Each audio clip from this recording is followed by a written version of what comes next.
ও দিলু মামা ভাত নিয়ে গেছে তো ডিউটিতে।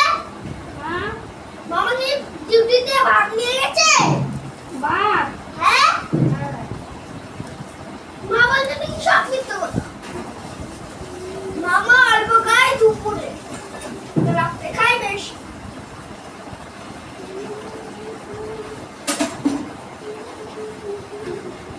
পাট শাক বাছতাছি।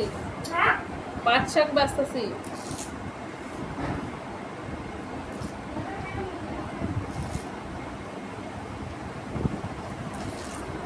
তোমার জন্য তো দিদুন দই নিয়ে এসেছে বাবা। তোমার দেখো তো পাট শাক বাছা হচ্ছে।